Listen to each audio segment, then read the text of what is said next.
And we are live, back again with another episode of World Cup Qualifiers Daily, and this is episode 14, where I aim to cover as much World Cup 2022 news as possible, talk about the games, the predictions, react to the matches, watch the games. I have two games in front of me playing right now, but the thing is, I have to talk about these African fixtures that's coming up tomorrow and the fixtures from UEFA that's coming up tomorrow. Big up to Coach. How are you doing? Coach is just in the house. I haven't seen you around these parts in a long time. I know you've been a busy man. But you don't usually stream this early in the day. But yeah, I'm off from work today, so I figure I get the work in and handle business. Just take care of some things, cover some fresh articles, and predict the games that's coming up tomorrow. Big up to the boy Giga Cameroon, man. How are you, Giga? Oh, man. My boy from Slovenia in the house. I will be talking about that game for Slovenia as well, between them and Malta. Just touching on it a little bit. So big up to everybody in the stream. Make sure you guys smash the thumbs up button for the stream. We'll definitely appreciate that. So without further ado, guys, I'm going to kick things off, and I have an article to share with you. And usually I kick things off with AFC, and anytime I talk about AFC, the Asian Confederation, I touch on things to do with the World Cup because Qatar is a team from the AFC. So let's go. Let's talk about something fresh, some new developments here. And it has to do with World Cup 2022. Unvaccinated players and fans could still be allowed to attend Qatar. Reports have said that unvaccinated players would not be allowed to compete. All right, so this is a discussion that's ongoing right now on whether players should be allowed to compete if they're not vaccinated and things like that. You see what I mean? But I just want to give my personal opinion before we get deeper into this. If some has to be vaccinated, I think you might as well vaccinate all. You see what I'm saying? Because it defeats the purpose, if you understand what I'm saying. I personally think everybody attending the World Cup should be vaccinated.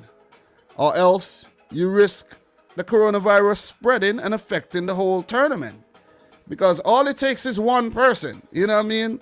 So I don't get why there's still a discussion on this. But as you can see, beautiful stadium there in Qatar. We're not going to get into human rights violation right about now. We're not going to talk about that right about now. But with that being said, Benin has just scored against Tanzania to take the lead. And this is a big one. This is against the run of play as well. So the Squirrels of Benin doing well. I'm watching the African World Cup qualifiers, and the Taifa Stars of Tanzania are shocked. Oh, man. Anyways, let's get into this one. Players and fans who are not fully vaccinated against COVID-19 could still be allowed to attend Qatar. It has been reported that unvaccinated players would not be allowed to take part in the tournament, but the PA news agencies understands alternative forms of certification are being looked at for spectators, officials, and players in meetings between FIFA and the national health authorities. So, yeah. I thought I had to actually sign up to continue the article. These include providing proof of having recovered from the virus or evidence of negative tests. No decisions have yet been taken. The global situation regarding COVID-19, will COVID being closely monitored.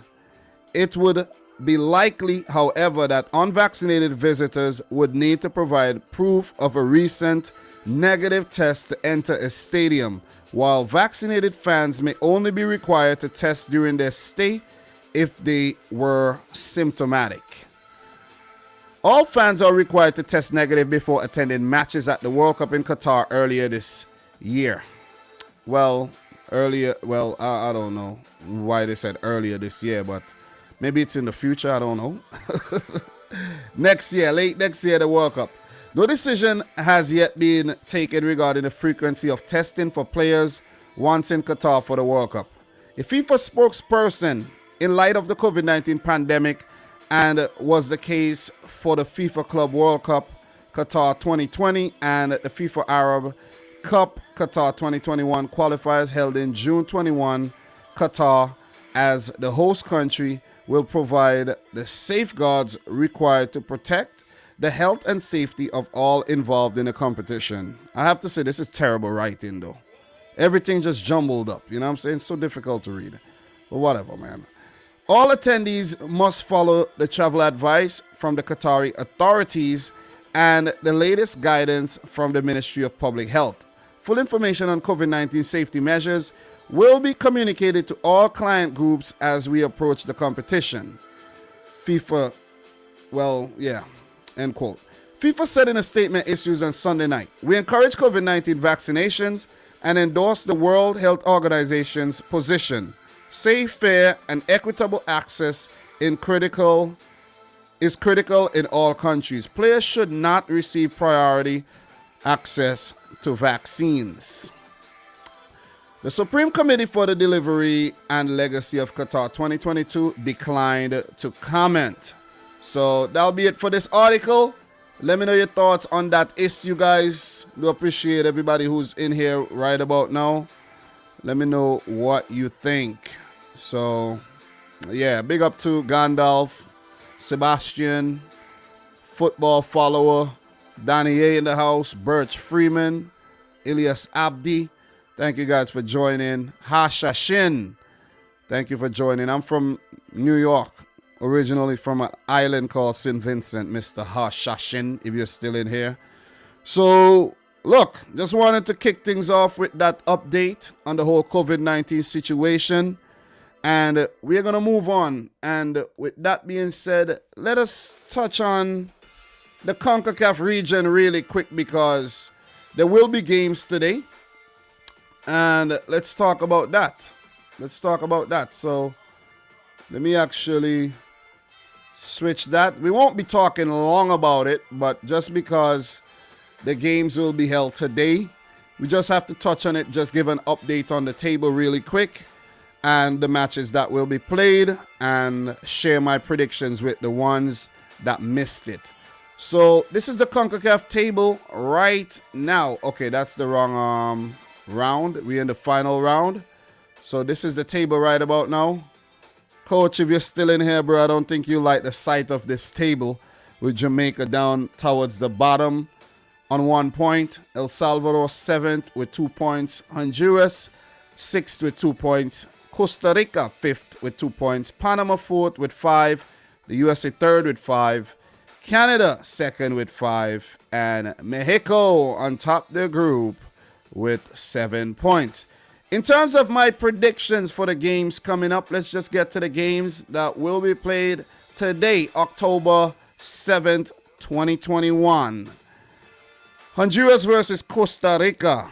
I'm actually going for 1-1 draw between these two Central American nations. It's going to be a heated battle. 62 previous matches between them both. 21 wins for Honduras, 23 wins for Costa Rica. 18 games have ended in draws. World Cup qualifiers matches, 23. Honduras with 10 wins. Costa Rica with 5 and 8 games have ended in a draw. My prediction, a 1-1 draw. The game between the USA and Jamaica. I'm going to go for a 3-1 win for the USA. And in terms of head-to-head, these teams have met on 29 different occasions, with the USA winning 18 of those games. 8 games have ended in a draws. And Jamaica with 3 wins, 2 of those being on U.S. soil.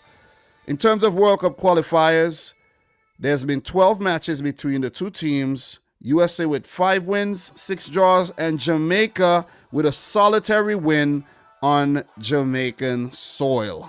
So 3-1 for the USA, in my opinion. Mexico versus Canada. This is a big game. Canada has definitely risen as of late, and I think they will give Mexico a very, very good match.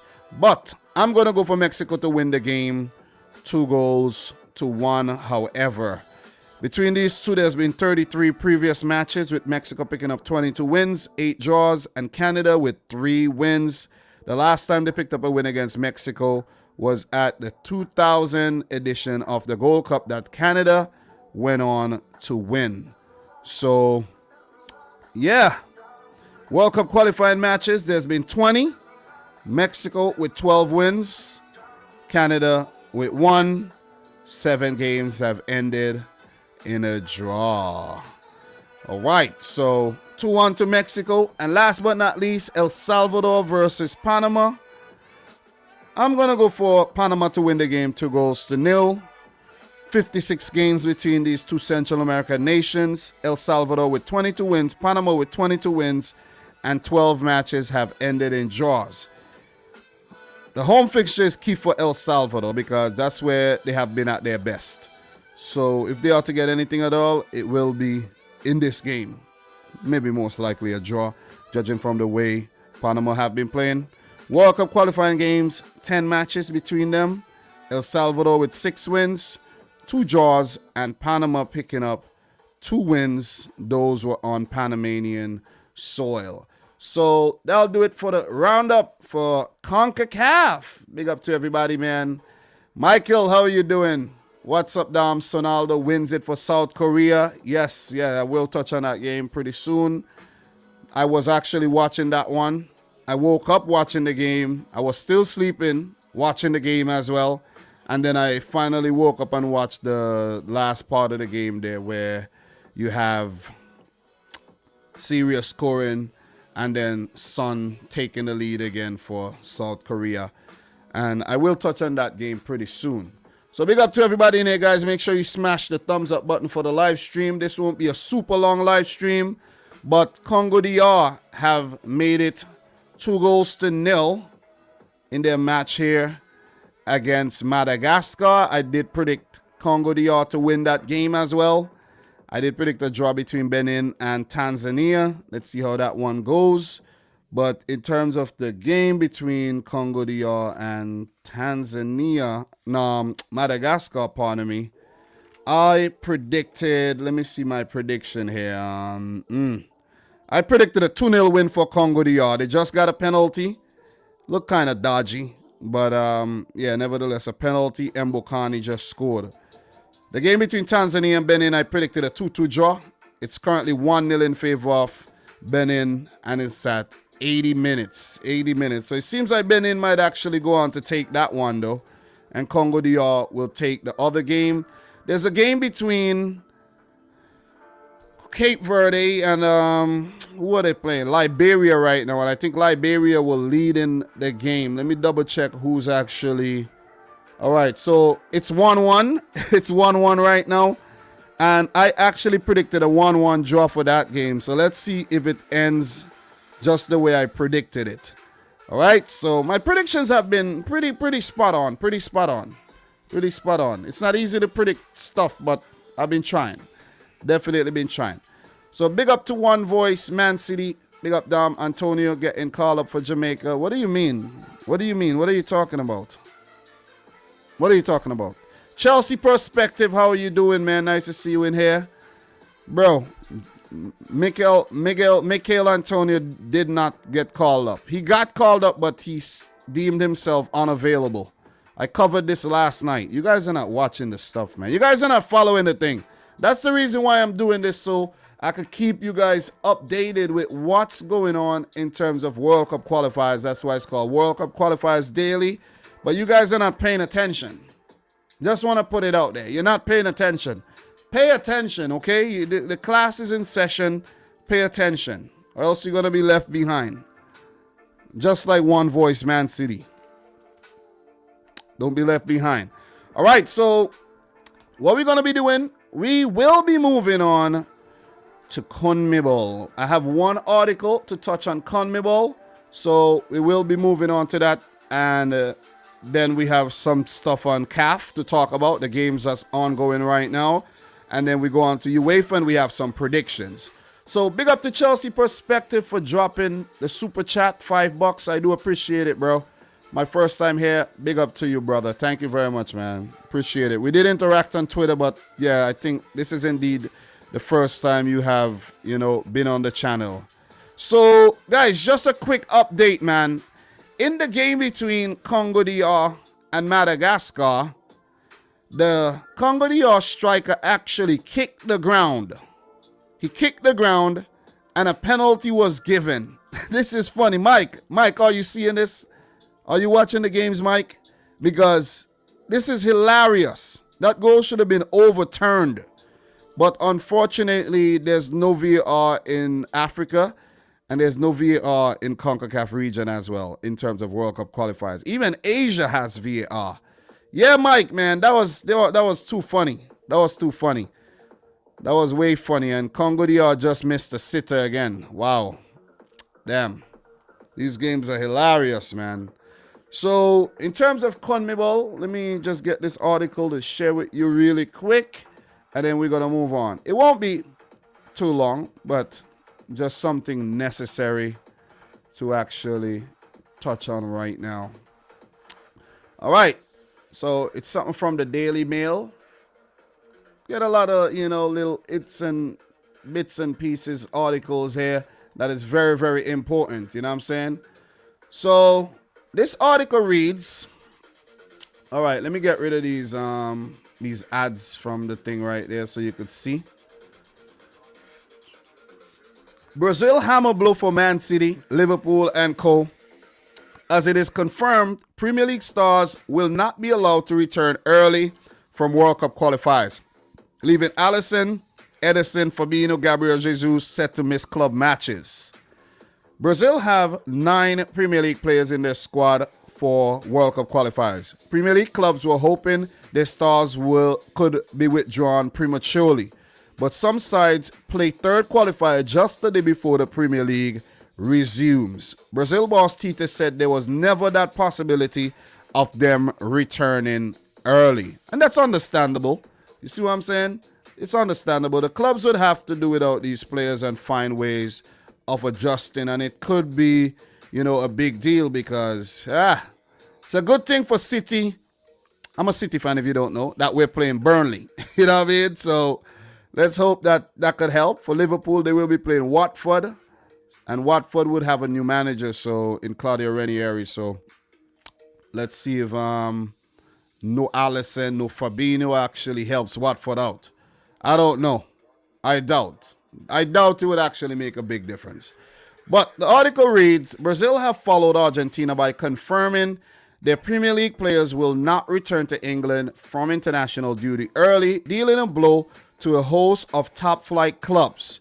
Brazil have 9 top-flight players in their squad for this month's World Cup qualifiers against Venezuela, Colombia, and Uruguay after adding Aston Villa's Douglas Luiz to Manchester City's Ederson and Gabriel Jesus, Liverpool's Alisson and Fabinho, Chelsea's Thiago Silva, Manchester United's Fred, Tottenham's Emerson Royal, and Leeds' Rafinha.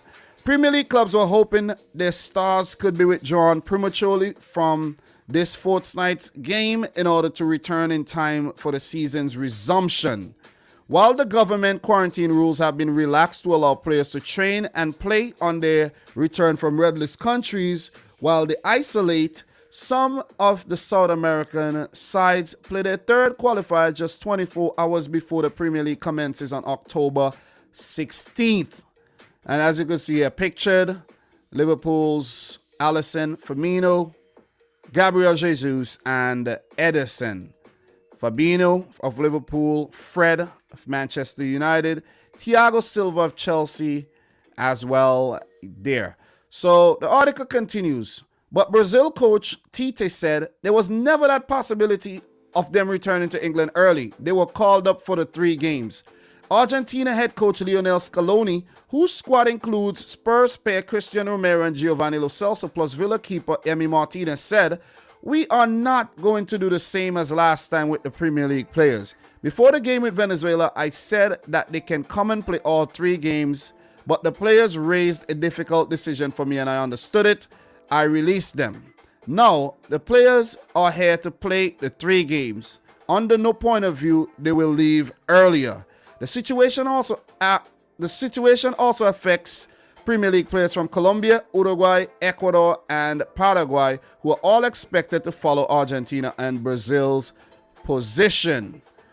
It is just the latest development in the dispute between Premier League clubs and the South American countries currently on the UK's red list. Some players, including Martinez and Romero, defied their clubs by traveling to South America to represent their countries in World Cup qualifiers last month.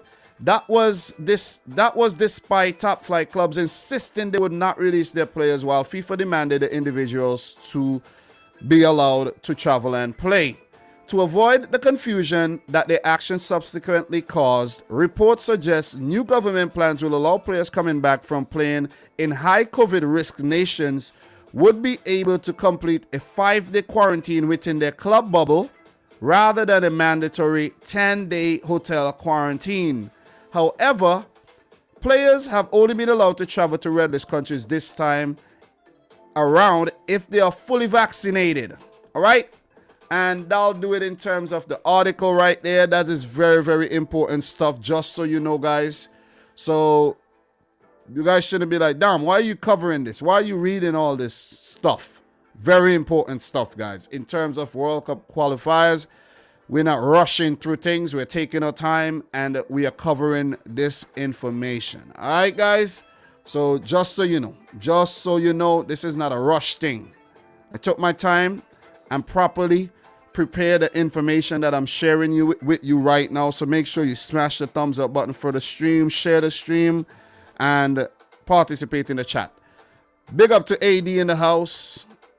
Big up to Jersey Boy. How are you feeling, Jersey Boy? Himanshu Yadav. Thank you very much for the super chat, bro. KDB Diaz to Newcastle confirmed, and here we go. Yeah, the Newcastle takeover is coming. And as AD Booth says, new oil club incoming in the Prem. Yeah, let them take some of the attention off us, you know what I mean? But I don't think the Newcastle takeover would be anything like the Manchester City takeover, where it will take some time. You see what I'm saying? So Chelsea Perspective is asking, who do you think will make it out of Nigeria's group? I have Nigeria coming out of their group and qualifying for the World Cup, just for your information. So quality team. But they need to pay Gernot Rowe, though. I did cover an article that Gernot Rowe has not been paid for 8 months, and he gets paid $45,000 a month. 8 months salary owed to Gernot Rowe, but someone did comment and say he gets paid on bonuses. He survives on his bonuses. I don't know what kind of bonus are those, but still. But anyways, that'll do it for that article, and we're gonna keep it moving because we don't have all day here. And we won't be talking about the Newcastle situation anymore because this is World Cup qualifiers daily. I will touch on the Newcastle thing when the Premier League resumes. Okay? So with that being said, we will be moving on to the African Confederation, where I have a few things to touch on. A few games playing right now. We will talk about those games briefly. And we will just give an update on what's going on right now. So let me just get this breaking development in terms of an African player here and share it with you. All right, so let's go. Since we're talking World Cup qualifiers, I do give you guys information on players, injuries, withdrawal from squads and things like that. And we have something very important to share in terms of Burkina Faso. Because Burkina Faso is in Group A with Djibouti, Algeria, and Niger, and they play tomorrow. But unfortunately, they would be without the service of their young, talented striker, Lassina Traore. And the article reads here from the Shakhtar Donetsk website. Traore has a really serious injury, and that was from Wednesday, October 6th. So that's a fresh thing I'm bringing you right here. In an interview with Shakhtar News, the Shakhtar first team medical department head Arthur Hlushchenko spoke about Traore's injury and the recovery of Moraes, Vital, Ismaili, and Fernando. Mr. Hlushchenko What's the nature of Traore's injury and what kind of recovery awaits him? And he said, Traore has a serious injury. The knee joint structures are damaged. In 2 weeks, he will be operated on. We are preparing him for it. It takes time for the swelling to decrease to ensure sufficient knee joint flexion. The injury is really serious. Traore's recovery may take anywhere between 9 months and a year. Okay, so Traore, Lassina Traore, formerly of Ajax, will be out. No action for him for 9 months to a year. So, yeah, not good. Not good. So he will miss all Burkina Faso matches. And, well, I don't think they will qualify for the World Cup. But if they do, he will miss that too. And that is sad. Might just be, I don't know. But let's say they don't qualify. Let's say they qualify. He will miss it. He will definitely miss it. So in terms of Burkina Faso and the AFCON, I can't remember if they did qualify for the AFCON though. Let me just double check that really quick. The African Cup of Nations 2021 to see. Yeah, they did make it. They are in Group 8 with the host Cameroon. So he will miss the African Cup of Nations, a competition I think he would have definitely participated in. So, yeah. And with that being said, guys, just in time for the update where the final whistle has blown in the game between Tanzania and Benin. And the Squirrels of Benin have come out on top. On the road, Mbwana Samata is embarrassed of the result. And the Squirrels of Benin win the game. So we're going to go over to the African Confederation and we're going to just check the games right now that are currently going on. So let's go. Let us go. All right. So CAF 54 teams trying to get 5 direct spots. We are currently in round 2. And let's just talk about the games that have already been finished right now since we're talking about Africa. So let's get to the games. October 6th, touch on these, and then we move on to the games that have been completed already today. And I will give an update the next time I go live as well. So the game between Sudan and Guinea ended in a 1-1 draw. I did predict Guinea to win that game. And my prediction for this game, let me just share this prediction with you, was actually a 1-0 win for Guinea. They actually got that goal. And I have to say, unfortunately, as soon as Naby Keita came on the field, I don't want to pick on Naby Keita or anything, but as soon as Naby Keita came on the field, Guinea kind of looked a little off-key.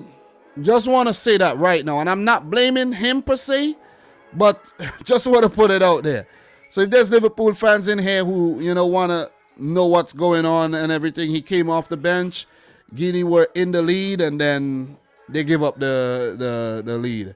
But it was a really good goal, man. Really good goal by Sudan. I think Guinea were the better team overall, but they just give Sudan that window of opportunity that they took brilliantly through Saifeldin Malik Bakit in the 72nd minute, equalizing after Mohamed Bayo's header from a corner. So Guinea won, Sudan won. In the other game in the group, Morocco brushed aside Guinea-Bissau 5-0 after 6 Guinea-Bissau players went down with a bout of stomach poisoning, vomiting, shitting all over the hotel room, and they were depleted going into the game against Morocco, and they got their ass beaten really bad, 5-0. So in that game, let's just go back and find that game and talk a little bit about that. You see, I really don't like what this website does in terms of the, you click the back button and it goes all the way back to where I don't want to go. You see what I'm saying? So let's just get that game really quick there. Morocco 5, and it doesn't even have the goal scorers at the top. Like, what are you guys doing with this web? This website is one of the worst websites on the internet, just so you know. Ashraf Hakimi in the 31st minute, very good goal from distance. Imran Louza on his debut, scoring from the penalty spot. Ilyas Chair, a brilliant goal in the 49th minute, and his brilliant goal was actually, negated, or we should say overshadowed, by a brilliant overhead bicycle kick goal from Ayoub El Kabi in the 62nd minute, and that was like really low to the ground as well. And then the former Barcelona man, now plays for Sevilla, Munir El Haddadi, came off the bench to score the 5th goal. Guinea-Bissau, well beaten. And to make matters worse, they play Morocco again on Saturday, which is, I think, is going to be more carnage for Guinea-Bissau. So hard luck there, hard luck. In terms of the other fixture, Sudan will play Guinea, and this game, I think, will also be held in Morocco. So all the games will be held in Morocco because of the current coup going on in Guinea. I need to drink some water here.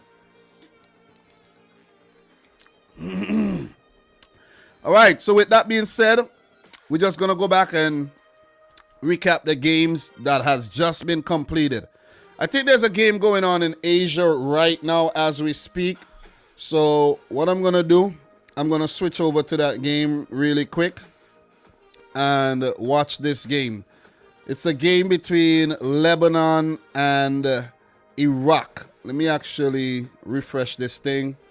Tune into that game, because this is World Cup Qualifiers Daily, where I will be, tuning into World Cup matches even though I'm live, because I can't watch all the games, but I could still keep up with what's going on while I'm, covering other information. It's impossible to watch all the games, guys. Even if you try to do it on replay, it's impossible, because, especially if you have a wife and kids and things like that, like I do. So the game between Iraq and Lebanon are currently 0-0 after 29 minutes, just for your information right there. So, yeah, let's get back to the round 2 games and touch on that. Let's touch on that real quick. October 7th. So you could see it's still in blue, but the games have been completed. So in terms of my predictions, I did not get the Tanzania-Benin prediction right, and I almost did, but Tanzania, with a whole lot of opportunities, did not take their chances, and Benin, when they did get that rare opportunity in the second half, they scored. And that goal came from the former Huddersfield Town man who did play in the Premier League prior, Steve Mounier, 71st minute goal. I actually missed the goal. I saw when he was celebrating, but I didn't see when he actually scored the goal. He did get a header saved earlier in the first half. But look, Tanzania, they should have scored, man. They had an open goal, and failed to actually put the ball in the back of the net, which is like, wow. So, Mike, I don't know if you're still in here, but yeah, Mike is still in here. Mike, did you see that, bro? Did you see that? Did you see that open goal that Tanzania had, and the guy scuffed his shot and it was like a clearance off the line? That was actually crazy. So the game should have ended in a draw, but opportunities missed here for Tanzania, and Benin walked away with the win. So Benin are currently on top of the table with 7 points. You got to give it to the Squirrels of Benin. I think they did miss the AFCON, but qualified for the last edition and did really, really well. I think Benin did get to the quarterfinal of the last African Cup of Nations. I won't be clicking these matches, though, because it's too hard to get back and maneuver around this stupid website here that FIFA has. So Tanzania lost, their first loss so far. They have 4 points. They're in third. And there's Benin at the top with 7 points. So got to give it to Benin, man. I like when new teams are on the rise. And now halfway through the group stages. It seems like Benin are now the team to beat. So it's going to be interesting, the games in November. Let me just double check the schedule here. In November, Benin do play against Madagascar, a team they beat on the road, and they go away to DR Congo. If they could get something in the DR Congo game, I think Benin would actually go on to top this group because they would be halfway through. You see, they would that'd be the last game of the group, pardon me. But if they do get something, I think that'll strengthen their cause. Look, the next game will be against Tanzania. I kind of like what they did in Africa. It's like the Champions League where you play a team twice on match day 3 and on match day 4. So they're doing the same thing here for Africa. So Benin will be at home to Tanzania. Let me double check and make sure the game is not on neutral soil, because we have a lot of games on neutral soil here. So this game will be in Benin. Definitely will be in Benin. So they will take on the Taifa Stars again. And the fact that they pick up a victory on the road means that they would fancy their chances against them at home. A draw would be fine. A win would be even better. So big up to Benin, man. Big up to Benin. I think that's Steve, what's his name? Sesenia, man. What's his name again? I can't remember his first name, though. Sesenia, former Premier League player as well. Stefan Sesenia. What a player, what a player. So, Benin on top of this group here, and Group J. Congo DR, who picked up a win against Madagascar. 2-0. Just double check my prediction really quick, because I like to give you guys an update on what I predicted. I predicted a 2-2 draw between Benin and Tanzania, but I did predict a 2-0 win for Congo DR over Madagascar, and I got it right. I feel good. I feel good. This is Congo DR's first win after drawing both their games from winning positions.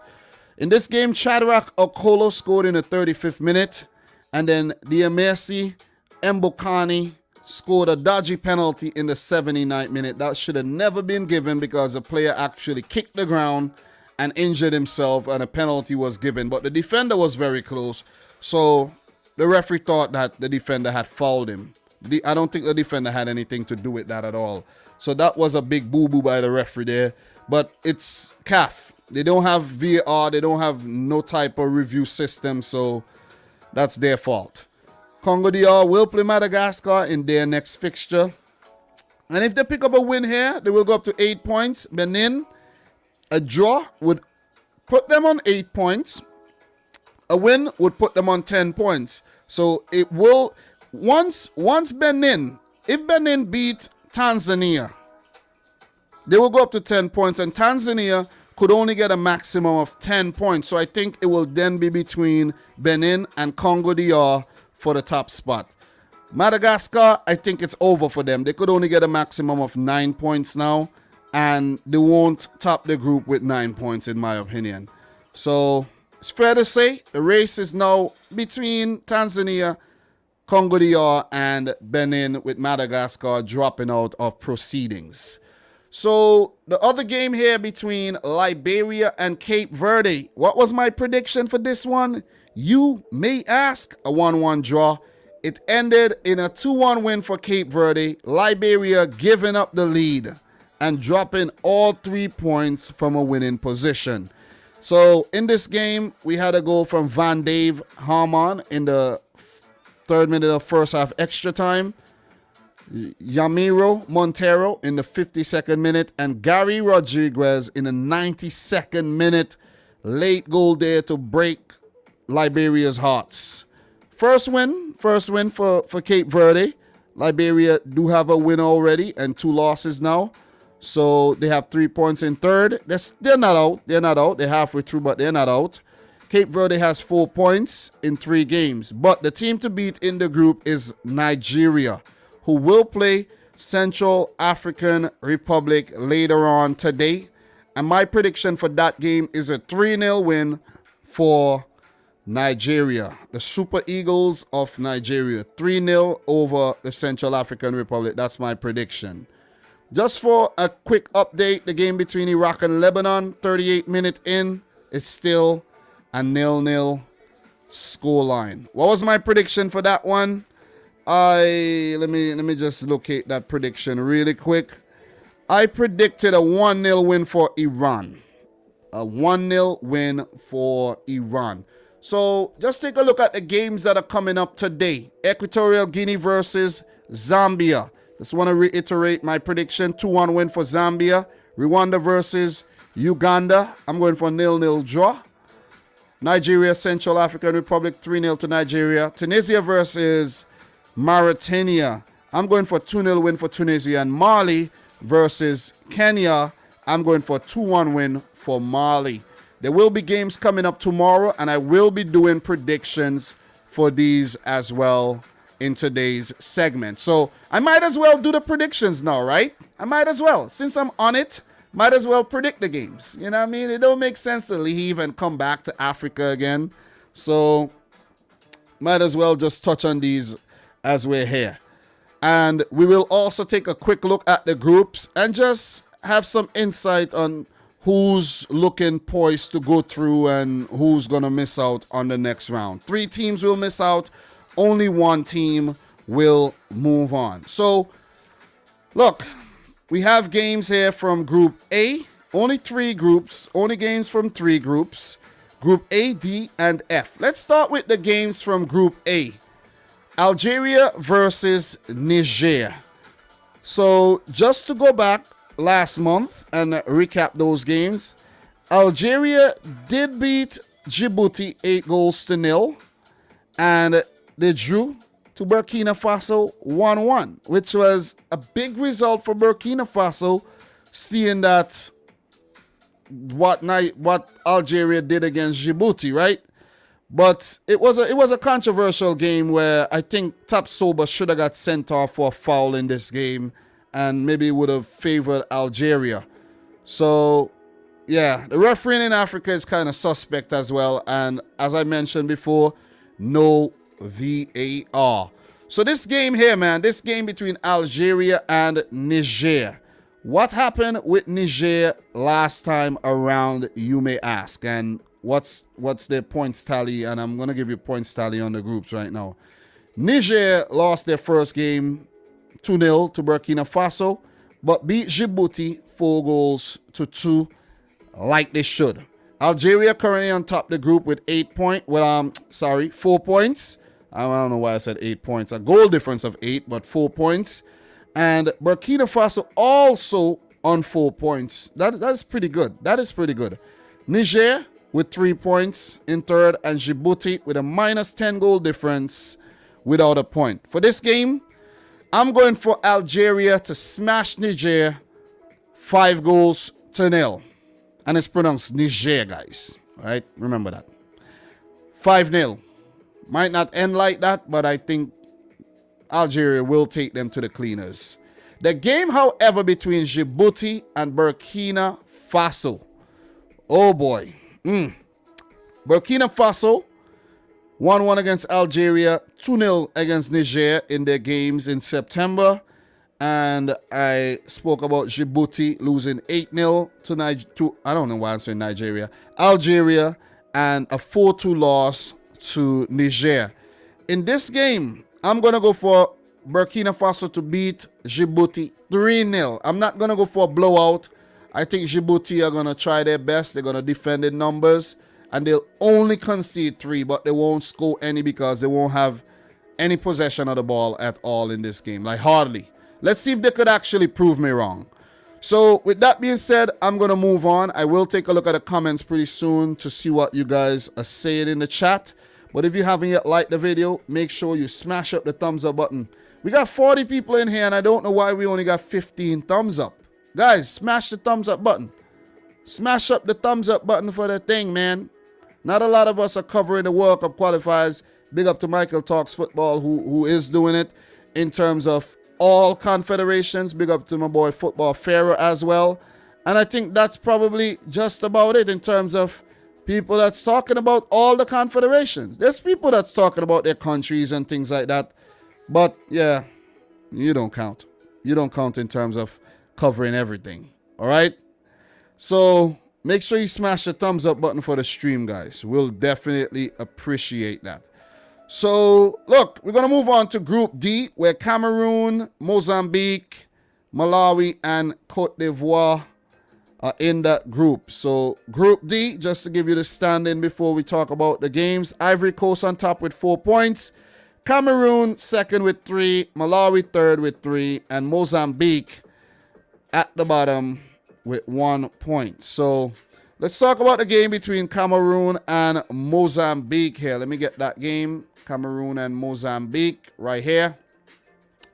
Cameroon and Mozambique, Malawi, Ivory Coast. And I will give you guys an update on where the games are played, if they're on neutral turf and things like that.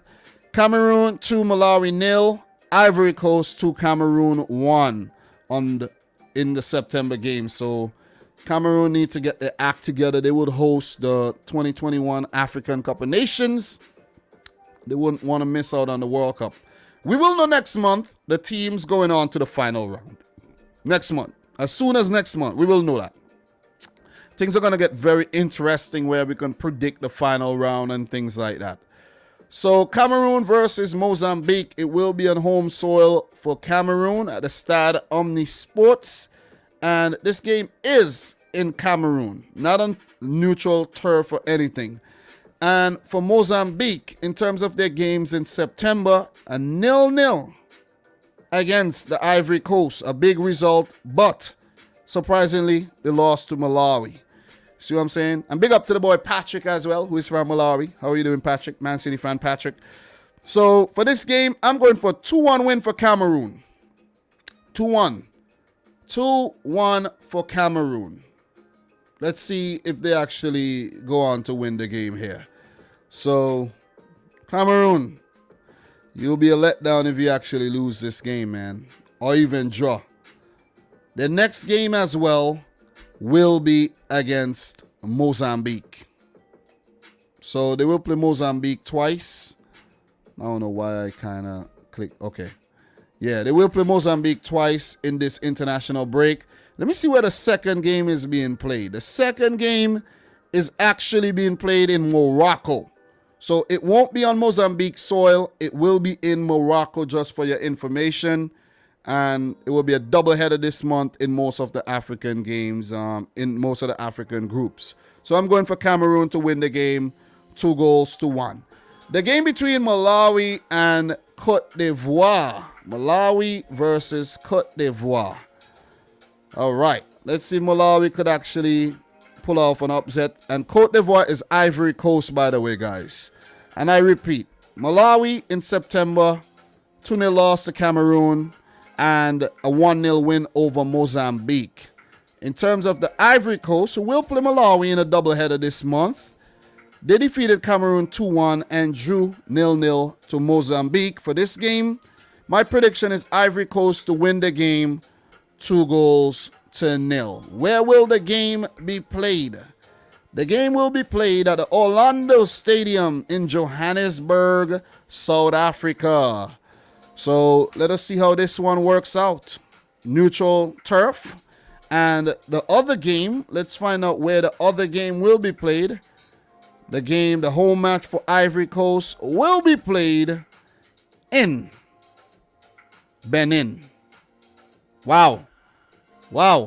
This is interesting. This is very, very interesting. So both the games will be played on neutral soil. So a lot of variables in terms of the World Cup qualifiers over in Africa there, right? Teams not playing at home. Teams playing on neutral soil. So the playing field is a lot more leveler than it should have been. Just an update on the game that's going on right now. Iraq 0, Lebanon 0 on the stroke of the first half whistle. So let's see how that one ends. That's not the most exciting game to watch, but still. So with that being said, we are going to move on to the next group, Group F, and wrap up the African predictions. So in terms of Group F, we have Egypt, Libya, Angola, and Gabon. So the other game, where's that other game, man? Am I missing something? Where's the other game? Oh, it's right there. It's right there. Right in front of my eyes. Right in front of my eyes, man. So in terms of this group, Group F, big up to everybody in the stream, man. Shout outs to you. Shout outs to you. I'm not calling names right now because I'm not looking at the chat, but big up to everybody in here right about now. Don't forget to leave a big like on the video. Let's get the stream up to 25 thumbs up. We need about 7 more likes to get there. Smash up the thing, man. Smash up the thing. I do appreciate that. Do appreciate everybody dropping the comments as well. Do appreciate it. So Mike is saying Ivory Coast is not good away. Only have won once on the last 8 away games against 0-0 against Malawi. Okay. Thank you very much. So yeah. And the fixtures are moving around all over the place because of COVID restrictions and things like that, guys. So yeah, let's talk about this group. Group F. And we'll just do a quick update on what's going on in the entire African Confederation. And then we'll move on to some UEFA news and the UEFA predictions for the games coming up tomorrow. And guys, note there's also UEFA Nations League game playing today between France and Belgium. A game I will be watching. And I'll try to actually watch 2 games because there'll be World Cup qualifying games playing as well. So I'll pull out a couple screens and do that while also watching my almost 3-year-old son. So I've been very, very busy and preparing for the live stream that's coming up tomorrow morning as well that I want to do to talk about the games coming up Saturday. Oh man, it's been very, very busy. Or maybe I'll do it tomorrow night. I don't know. And take a break off in the morning. So look, Group F, Libya currently on top of the group with 6 points with 2 games played, 2 wins. And those wins came against Gabon and Angola. Egypt, 4 points. They won against Angola and they drew to Gabon. Like they barely drew that game. And it prompted the sacking of their manager and the hiring of Carlos Queiroz. So he's now in charge of the Egyptian national team. So Egypt versus Libya. Oh, this one is very, very, very tricky, man. This is tricky. This is tricky. And for this game, where would it be played? It will be in Egypt. So this will be in Egypt on home soil. And the return leg against Libya will definitely be in Tripoli, I think. So 28. No, it would actually be in. Yeah. It will be in Libya. Because I'm like, okay. But this stadium is called 28 March Stadium. I know there's a stadium in Egypt with a similar name like that too. I thought it was going to be played in Egypt though. So it's in Benghazi. Benghazi, Libya. I don't know why I said Tripoli. Isn't Tripoli in like Tripoli is in Libya too, right? Anyways, we're not going to get into geography right about now. But I think Tripoli is the capital of Libya, if I'm not mistaken. Yep, I am right. Oh, man, it's not good to second guess yourself. But, yeah, in terms of the Egyptian squad, though, I didn't really double check to see if Mo Salah is in the squad. You know what I mean? So let me just do a double check right now. I do have my predictions made. I'm not going to change my prediction. But last time around, remember, Mo Salah was like called up late to the squad. Yeah, he is part of the squad. He is part of the squad for the games as well. So, yeah. So, well, this is actually an old squad that's on Wikipedia right now. So I actually don't even know. If anybody have any information on Mo Salah being in the squad, let me know. But look, even with or without Mo Salah in the team, guys, I'm going to go for this game to end in a 1-1 draw. I think Libya might actually pull off a shock upset in this group, though. Seriously. I don't have Egypt qualifying for the World Cup. Sorry. Sorry, Salah fans.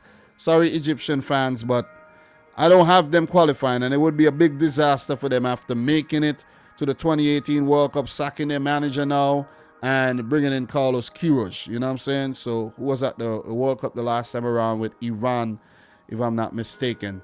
So, oh, he arrived yesterday? Oh, that's what you're saying? Salah is in Egypt. It got removed from the red list. Okay, thank you very much for that information. But, yeah, I'm still going for a 1-1 draw here between Egypt and Libya. Might not be a popular prediction, but I'm still going to go with it. The game between Angola and Gabon here. Pierre-Emerick Aubameyang's Gabon.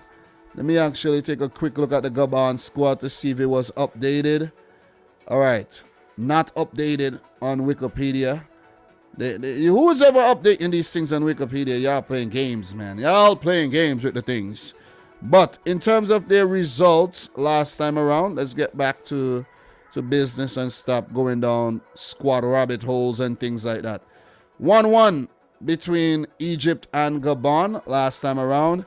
And the other game between them and Angola, well, between them and Libya, pardon me, ended in a 2-1 win for Libya. So one draw and a loss here for Gabon. So not doing pretty good. 1 point in the group. 1 point. As for Angola, they have lost both their matches. Both their games. Did I say earlier? I think I said earlier that. Did I say earlier that Gabon had beaten Angola? I don't know if I said that. I may have gotten confused here. But Angola lost to Egypt. I don't know. I don't think I said it. But Angola lost to Egypt and they lost to Libya. 1-0 margins as well. And for this game, I'm actually going for Gabon to beat Angola 1-0. So they're going to lose by very close margins. Maybe in all of their games. Remember, Angola qualified for the 2006 World Cup, and we haven't seen them gotten close ever since. So that will wrap up Africa. Remember, guys, we have to talk about UEFA. I have some news on UEFA, and I also have to predict the games that's coming up tomorrow, where we have 4 groups to go through.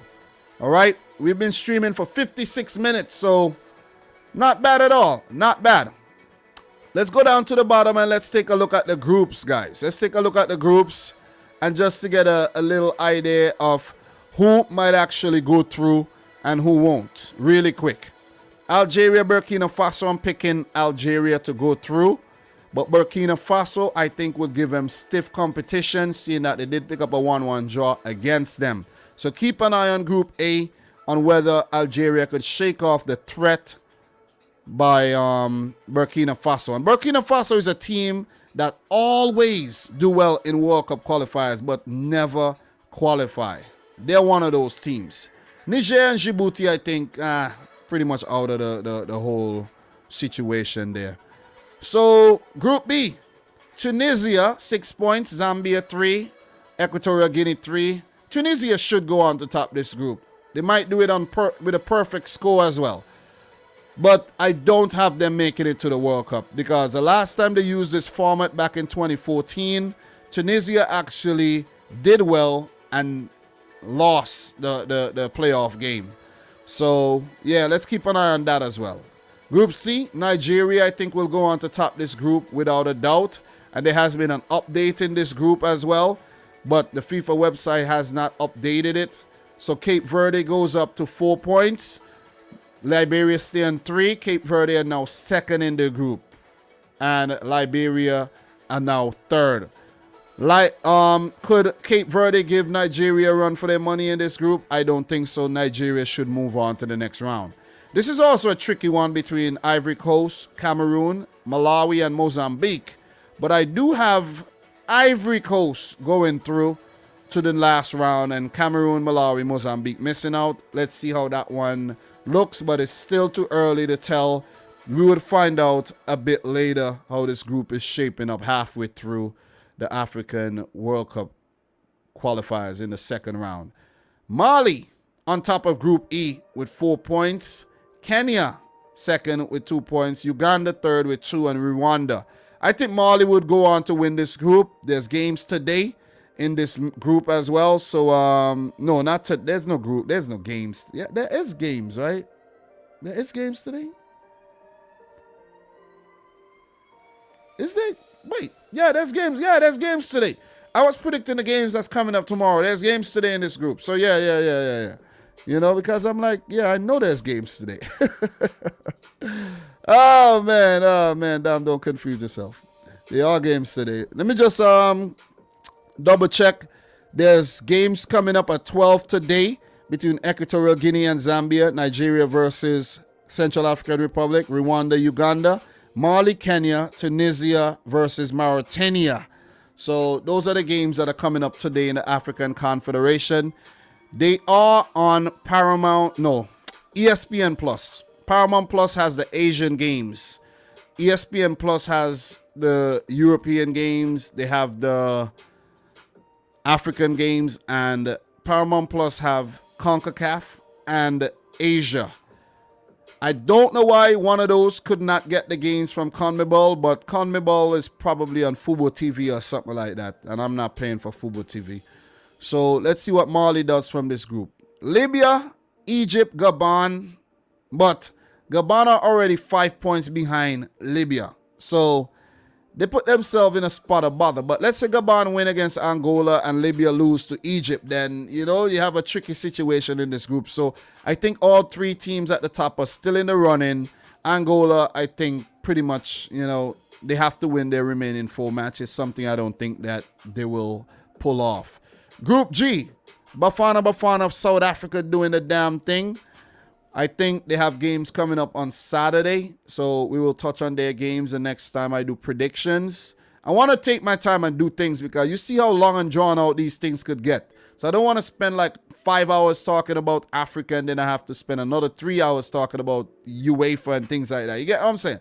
So South Africa topped the group with 4 points with a big win in that group. I think they beat Ghana in that group already and picked up a draw in their other game. Ethiopia, they are doing well as well. Zimbabwe at the bottom there. So this group is well poised. Ethiopia, Ghana, South Africa. And I picked Ghana to come through. But let's see if South Africa could actually, prove themselves after missing out on the 2021 AFCON and topping Group G. Group H, I think, is going to be pretty much cut and dry with Senegal topping this group. But Namibia have looked impressive. Congo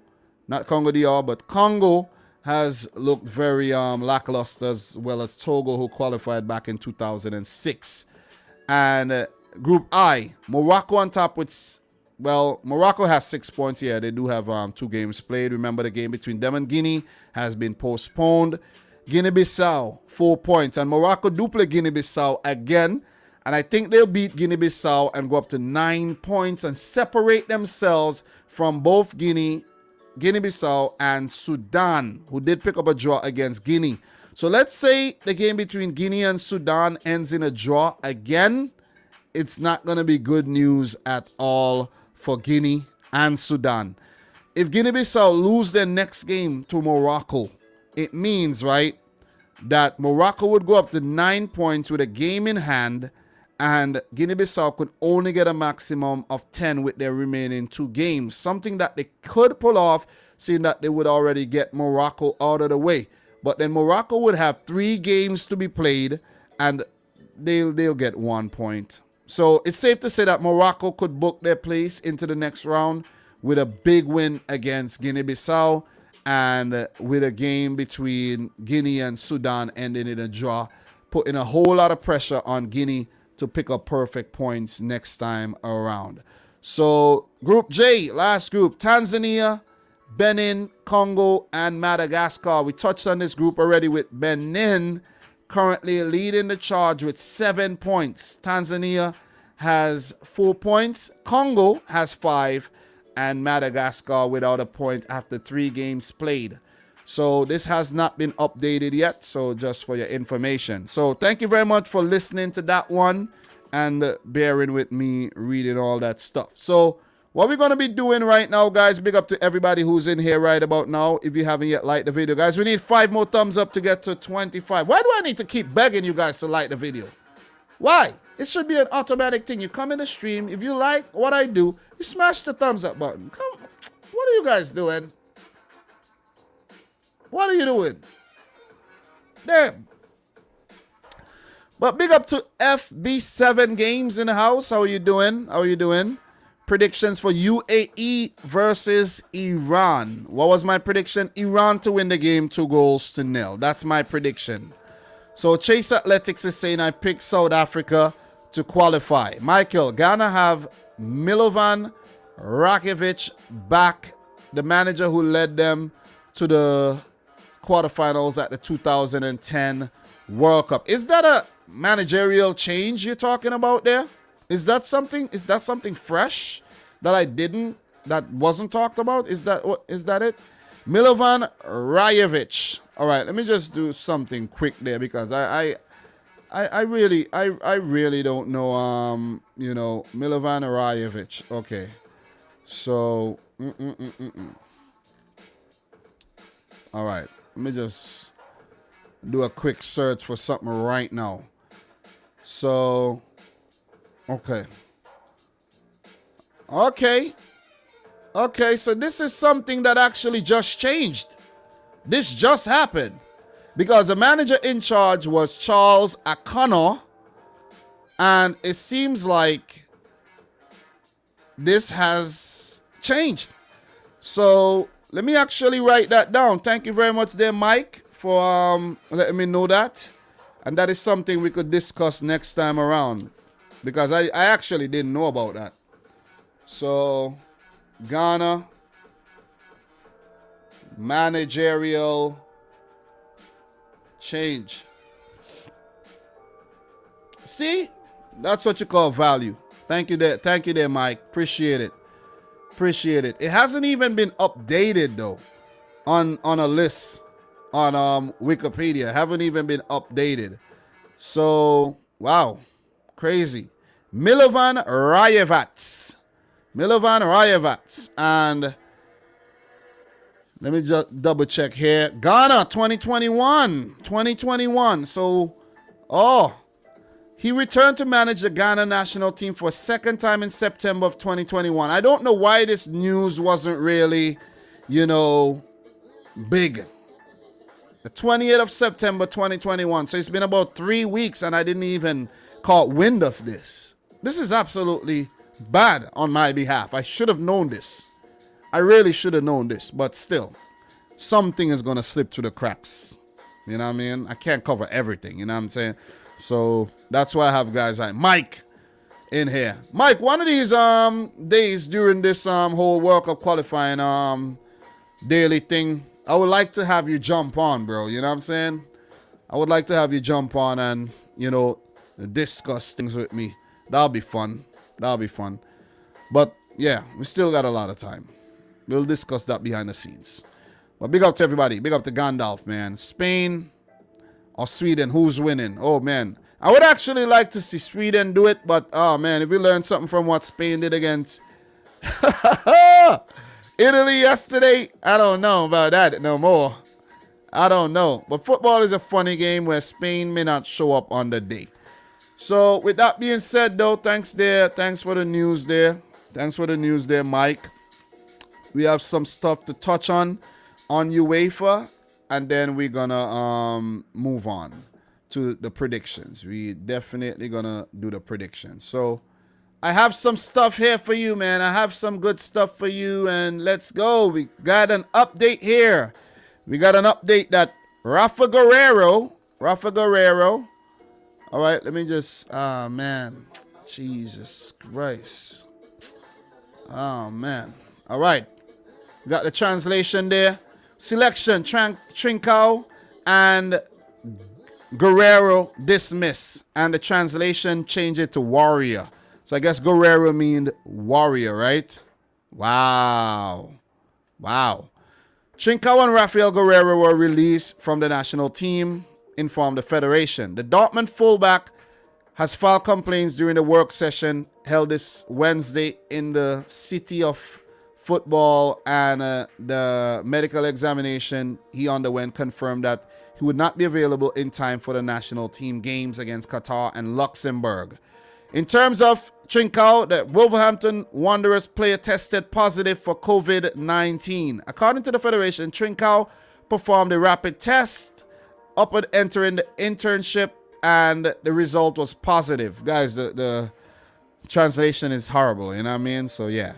But Fernando Santos called up Nelson Semedo in the absence of both players. Let me know your thoughts on that, and we won't linger too much on that one at all. We are going to keep it moving, okay? So, just want to move into another article here really quick. And we are now talking about UEFA.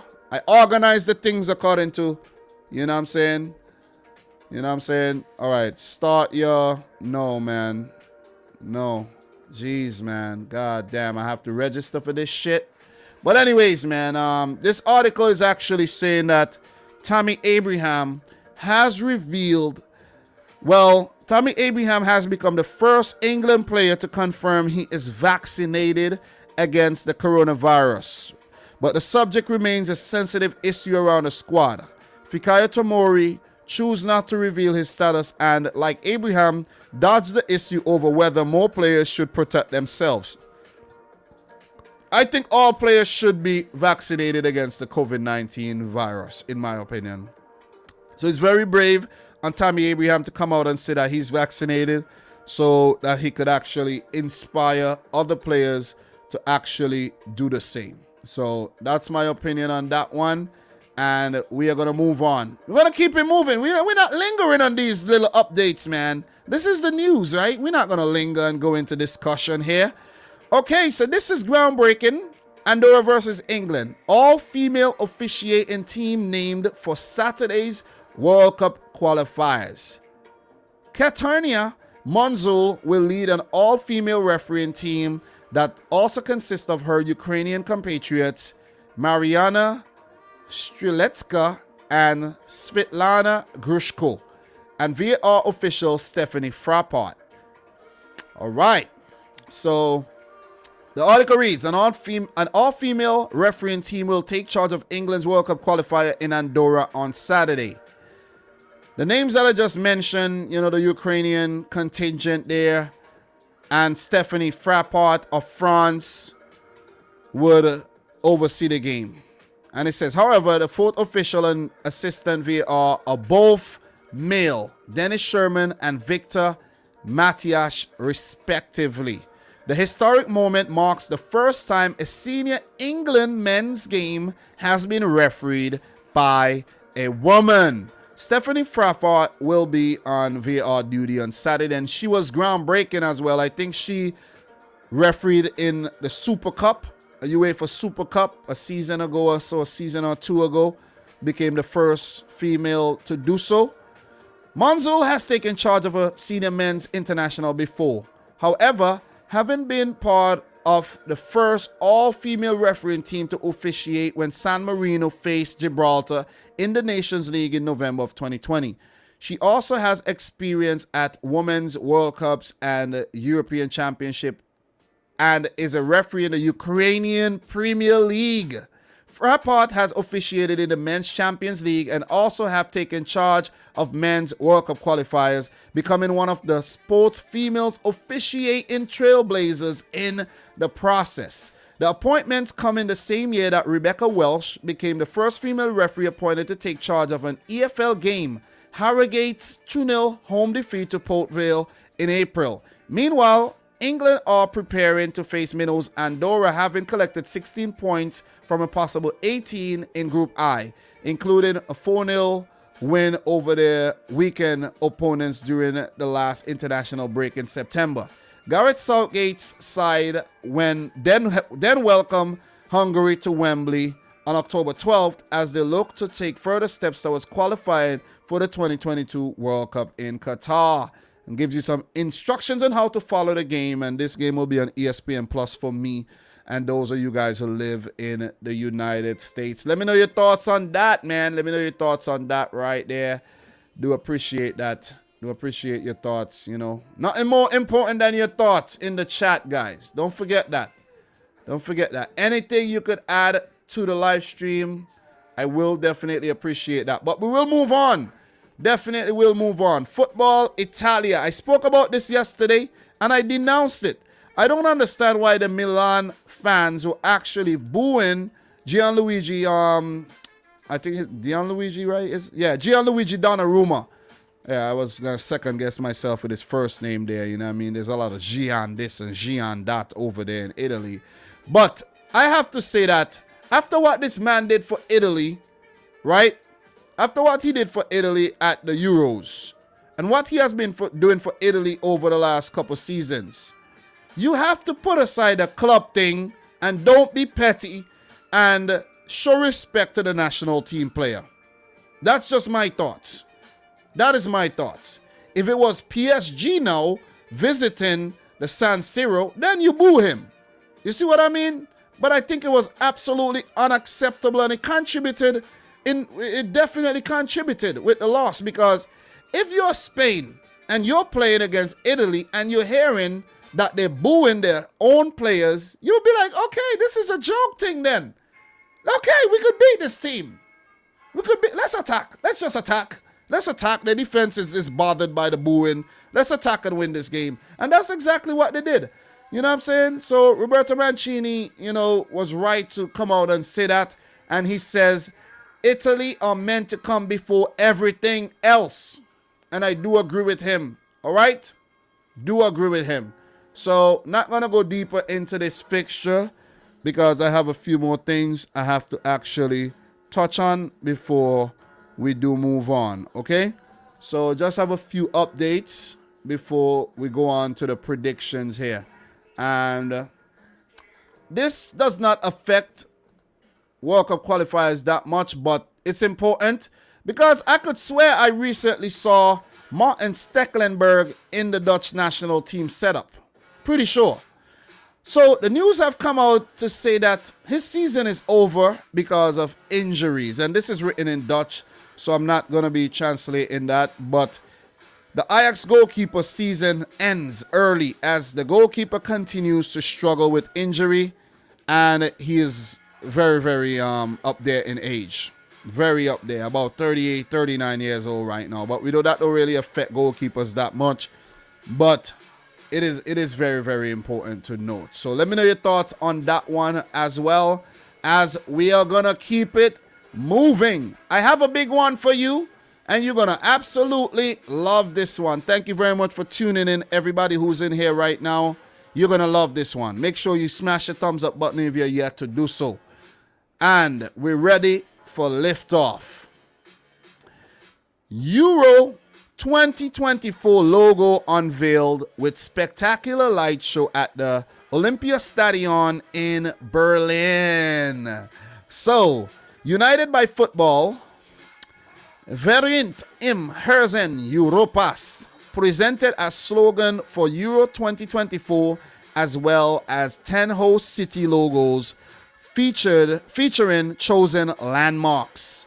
All right, so guys, the logo has been revealed.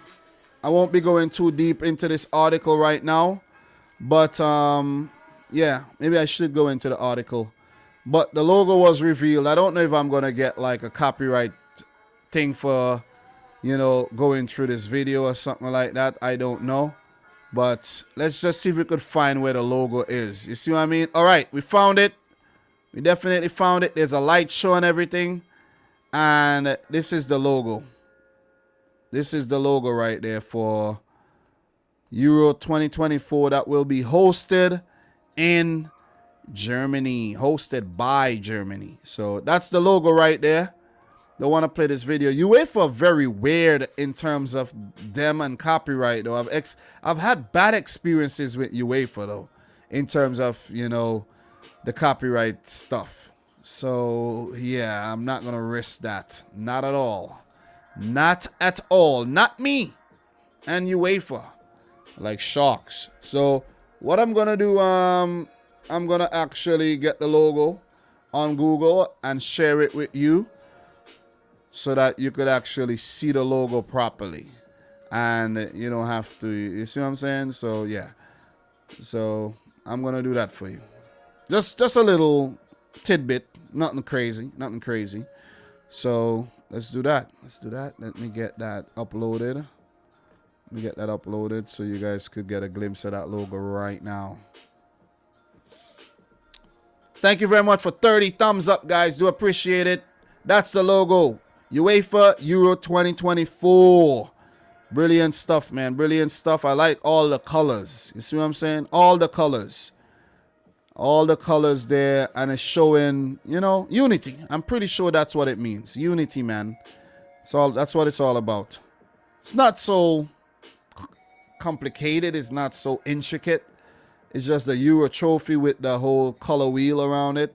The oval shaped color wheel. See what I'm saying? If I could call it a wheel. Wheels are not oval. They're circular. But still. Yeah. Yeah. So with that being said, I have to touch on one thing before I move on to the prediction segment. The UEFA Nations League. All right. So since we're on the UEFA website right now, we're going to just click the UEFA Nations League and touch on this really quick. France versus Belgium preview. France, Belgium, man. Big game coming up at 2:45 local time today. A game that I will be tuning into. So, yeah. So, Michael is saying hopefully Finland qualifies once again. Would be awesome to watch Finland play at Dortmund Stadium. And thank God the Euros is hosted in one country. Yeah.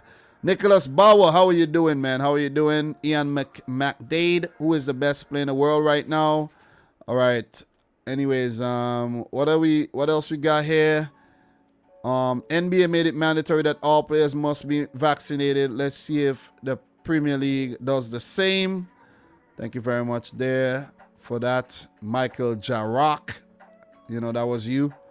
But yeah, big up to everybody in here, man. Big up to everybody. Adnan Al-Najia in the house as well. Saudi Arabia versus Japan. I'm going for a 1-1 draw for that one. Definitely. 80 Booth in the house. Son Heung-min is a hard player to hate. Indeed, indeed, indeed, indeed. Indeed. So, France versus Belgium. Guys, what I'm going to do right now, I'm going to put up a poll.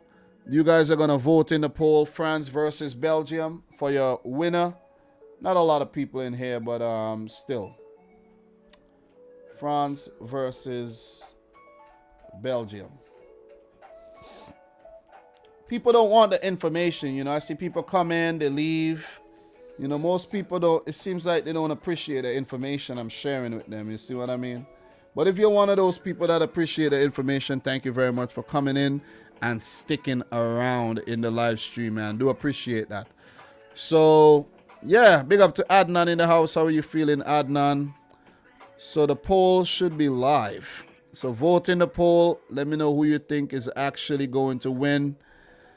Right there. I'm going to leave that poll live as we continue the live stream. So as people come in, they could just vote in the poll and, you know, we'll end up having like 100 votes by the time I'm done with this live stream. So France versus Belgium. I'm actually going for Belgium to win the game and won't be going too deep into all of this. There's a poll on here too. I'm going for Belgium. 56% of the people think that Belgium are going to win on the UEFA website there. So, yeah. We'll talk about this game tomorrow. Good luck to both teams. Don't want to get too in-depth because I already did. Just refer to World Cup Qualifiers number 11 for that one. And you'll know exactly what I think. And you'll get some more in-depth detail on that. So, look. We are going to move on. And we are going to touch on one thing before we do move on to the European predictions here. Yeah, not Adobe, but I clicked that. That was from my my favorites.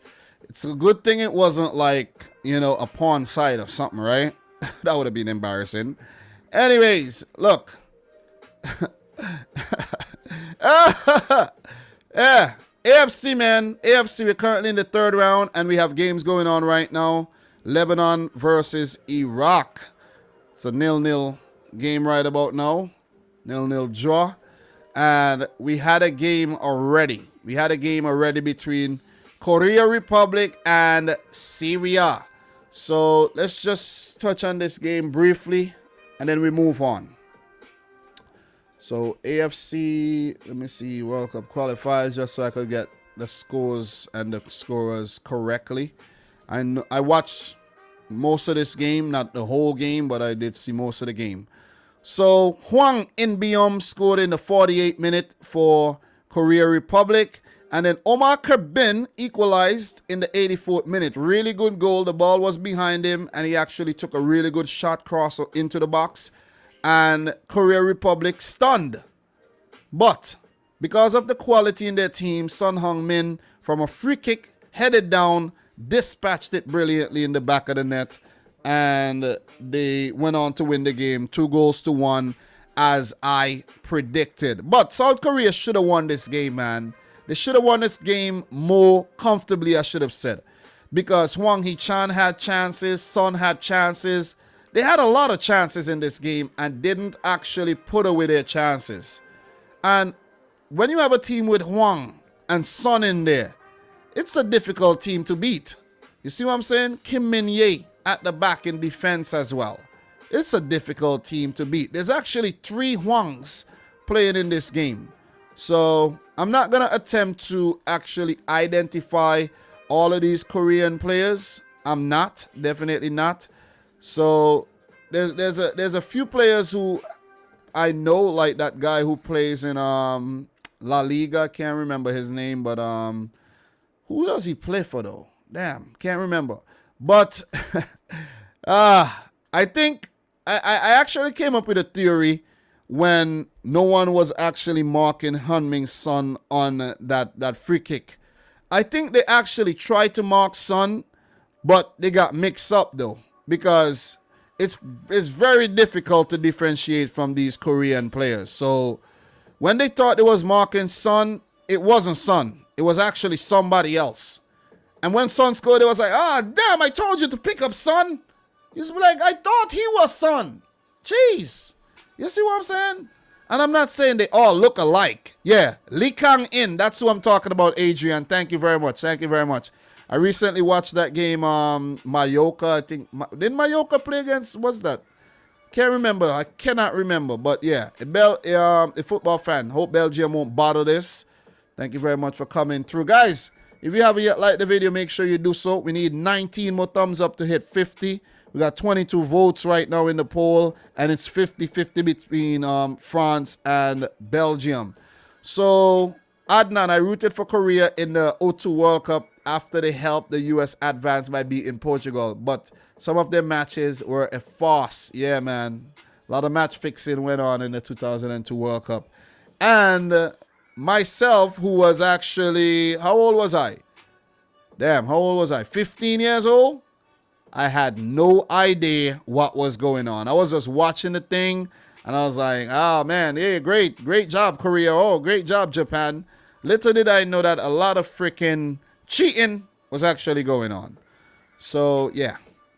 Adnan is also saying that Mbappe needs to bounce back for France. Guys, also remember to join the Discord server, where we will be having discussions over there. The link would be in the description box down below. Check out the server, chat with the guys from the channel, and have some fun over there. All right. So yeah, that'll do it in terms of the update here for Asia. The game between Iraq and Lebanon, 0-0.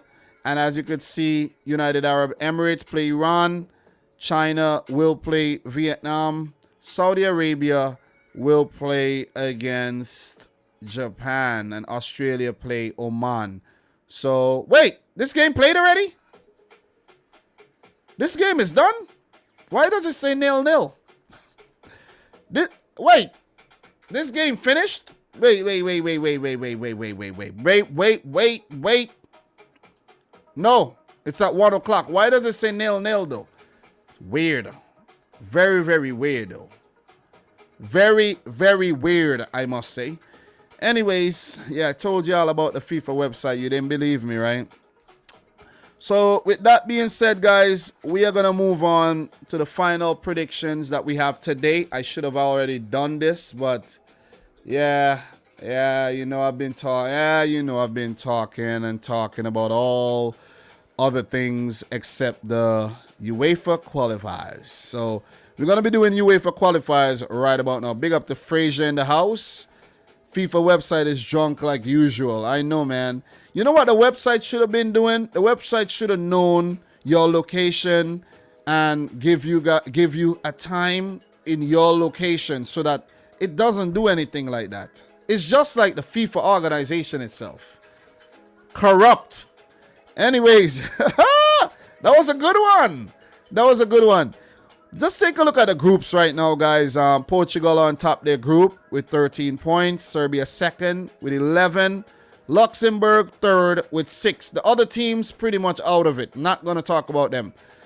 Group B, Azerbaijan.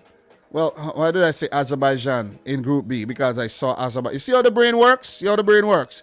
But Group B, Spain, Sweden are in charge there, and Greece peeking in their head in terms of a playoff spot. Kosovo, not fully out of it yet, but it will be difficult for them. I think it's between Spain and Sweden here for the top spot in the group. I think initially I went for Spain, but Sweden may have something to say about that. Group C, Italy, 14 points. Switzerland, 8 points with 2 games in hand. So if they win their 2 games in hand, they would actually catch Italy. Guys, could we see a situation with Italy where they win the Euros after missing the 2018 World Cup, lost in the Nations League semis, and then go on to go into the playoffs because Switzerland overtake them in the group, and then go into the playoffs and lose? Oh, that would be crazy. I think PTSD is starting to kick in for the Italian national team right about now. They need to get their act together. I think that is a warning shot by Spain. Big warning shot. They got to take the early signs. France, no problems in their group, even though they have drawn 3 games. This is a group filled with draws. Ukraine, 5 matches played, 5 draws. Shevchenko have left the post.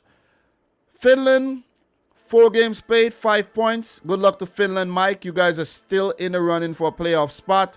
Bosnia, 3 points after 4 games. Kazakhstan, 5 games, 3 points. So all teams are still alive in this group. Group D is the group of life.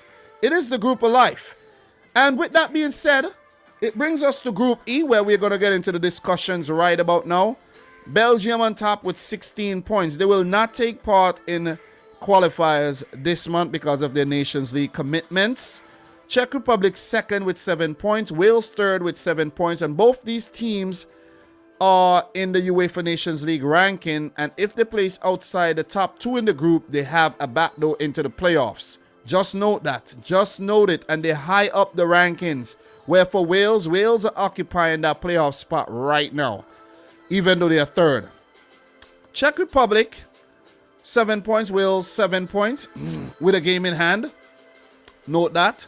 Belarus and Estonia, I think those teams are out of the running for the 2022 World Cup. So in terms of my predictions for Group E, guys, let's get down to the fixtures right now. Estonia versus Belarus. My prediction for this one would be a high-scoring 2-2 draw. High-scoring 2-2 draw between these 2 minnows in the group. And my prediction for the Czech Republic-Wales game, I'm going to go for the Czech Republic to win this one 2-0. It actually doesn't really matter right about now. I think one of these teams will get the playoff spot via the Nations League. So let's see how that one works out. So in terms of the next fixtures that'll be happening in October, Belarus will play the Czech Republic. Estonia will play Wales, and I will talk about those again pretty soon. Not a lot of European games in October though. So I like that because it lightens the load. It lightens the workload. So there's a situation where Belgium could actually qualify without actually kicking a ball. Yeah, they can. So let us see how it works out. Let me know your predictions in the chat. So we're going to move on to the next group, which is Group F. But we don't have games from Group F coming up tomorrow. We'll talk about that in another live stream. Denmark, perfect. 18 points, 22 goals scored, none conceded. Awesome stuff by Denmark. I think it's safe to say that they have qualified for the World Cup already. Scotland, second in the group with 11 points. Israel, third with 10 points. And Austria, who actually occupies one of those UEFA Nations League playoff spots for the 2022 World Cup, are in 4th. So, let's see how it works out for them. They, I think, will be in the playoffs even if they place 5th or 6th in the group. But Faroe Islands and Moldova, I think, are pretty much out of it. Let's keep an eye on Scotland and Israel. That situation is going to be followed very, very closely. Scotland might actually edge Israel, seeing that they are a point ahead.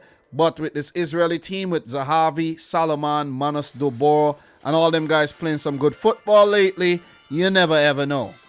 So we come to Group G, where we have to make predictions. Netherlands, 13 points. Norway, 13 points, who will be missing Erling Haaland for this October international break. Turkey, 11 points under a new manager, Stefan Kuntz, or however you want to say his name. And Montenegro, 8 points, not totally out of it. Latvia and Gibraltar down towards the bottom. Latvia do have 5 points. I think they are goners. So in terms of my predictions here, Gibraltar versus Montenegro. I'm going to go for Montenegro to win that game 3-0. They should handle Minnows Gibraltar. If they fail to do so, Montenegro, you have yourselves to blame if you get basically knocked out of the running for the playoff spot. The next game between Latvia and the Netherlands. I'm going to go for the Netherlands to win this game 6-0. What happened the last time they met Latvia, though? Let's scroll up and see if they played Latvia already. Did they? It was a 2-0 win. I'm going for 6-0 this time around. 6. I might get that one dead wrong, but still. Just want to have a little fun with it. Turkey versus Norway. Under new manager, honeymoon period for Stefan Kuntz. Could they go on to win the game? It will be in Istanbul at the Fenerbahce Stadium.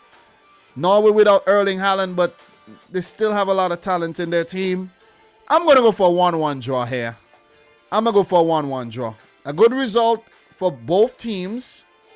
More so Norway. Turkey would fancy, themselves winning this game, but I think Norway are going to grind out a result here.